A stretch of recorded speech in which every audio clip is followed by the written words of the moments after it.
Hello friends, welcome to our channel. ఈరోజు ఒక మంచి యమ్మీ స్వీట్ రెసిపీతో మీ ముందుకు వచ్చానండి. పక్కా పర్ఫెక్ట్ కొలతలతో సేమియా కేసరి ఎలా చేసుకోవాలో చూసేద్దామా? రండి వెళ్దాం. వీడియో స్కిప్ చేయకుండా చివరి వరకు చూడండి. ముందుగా స్టవ్ వెలిగించి ప్యాన్ పెట్టుకొని 2 స్పూన్స్ నెయ్యి వేసుకోవాలండి. నెక్స్ట్ జీడిపప్పు వేసుకోవాలి, ఒక 10 to 15 క్యాష్యూస్. అలాగే అవి కొంచెం గోల్డెన్ బ్రౌన్ కలర్ వచ్చిన తర్వాత ఒక 10 to 15 కిస్మిస్ కూడా వేసుకోవాలండి. ఎందుకంటే మనం జీడిపప్పు కిస్మిస్ రెండు ఒకేసారి వేస్తే ఎండు ద్రాక్ష అనేవి కిస్మిస్ త్వరగా మాడిపోతాయండి. సో ఎందుకంటే మనం జీడిపప్పు కొంచెం ఫ్రై అయిన తర్వాత మనం కిస్మిస్ వేసుకోవాలి. రెండు ఈవెన్గా గోల్డెన్ బ్రౌన్ కలర్ వచ్చాక అవి మనం ఒక బౌల్లో పక్కకి సపరేట్గా తీసి ఉంచుకోవాలి. ఈవెన్గా మొత్తం గోల్డెన్ బ్రౌన్ కలర్ వచ్చాక అవన్నీ నీట్గా తీసి పక్కన పెట్టుకోవాలి. అదే ప్యాన్లో నెయ్యి ఉంది కదండి, దాంట్లోనే మనం 1 కప్పు సేమియా తీసుకోవాలండి. 1 కప్ సేమియా తీసుకొని దాన్ని మనం ఈవెన్గా ఫ్రై చేసుకోవాలి. ఇది ఫ్రై అయిన అంతసేపు మనం స్టవ్ సిమ్లోనే ఉంచుకోవాలి, ఎందుకంటే మనకి మాడిపోతుంది. ఈవెన్గా సేమియా మొత్తం మనకి గోల్డెన్ బ్రౌన్ కలర్ రావాలంటే సిమ్లో ఉంచుకొనే చేసుకోవాలండి. అది మొత్తం సపరేట్ తీసేసుకొని నెక్స్ట్ దాంట్లో మనం ఏ కప్తో అయితే సేమియా తీసుకున్నామో అదే కప్తో 2 కప్పులు వాటర్ తీసుకోవాలండి.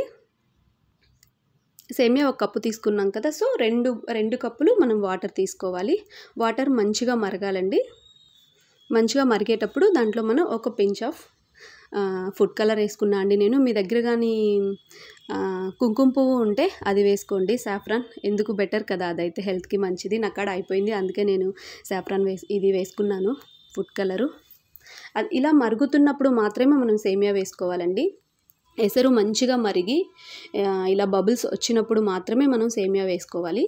సేమియా పర్ఫెక్ట్గా కుక్ అవ్వాలి. సిమ్లో ఉంచుకొని మంచిగా స్టవ్ కలుపుతూ పర్ఫెక్ట్గా కుక్ చేసుకోవాలండి. చూసారు కదా, ఇలా కొంచెం దాంట్లో వాటర్ పైకి బుడగలుగా వస్తున్న అప్పుడు మాత్రమే మనం షుగర్ యాడ్ చేసుకోవాలండి. వాటర్ మొత్తం ఇనికిపోయే వరకు ఉంచొద్దు, అడుగంటేస్తుంది సేమియా. సో అలా ఉన్నప్పుడు మాత్రమే మనం 1 కప్పు సేమియా తీసుకున్నాం కదా, నేను 3/4 కప్పు షుగర్ వేసుకున్నాను. మీరు ఒకవేళ స్వీట్ ఎక్కువ తినే వాళ్ళైతే ఫుల్ కప్పు కూడా షుగర్ వేసుకోవచ్చు. మనకి 3/4 కప్పు సరిపోతుంది స్వీటు. ఎక్కువ స్వీట్ తినేవాళ్ళు ఫుల్ కప్పు వేసుకోవచ్చు అండి.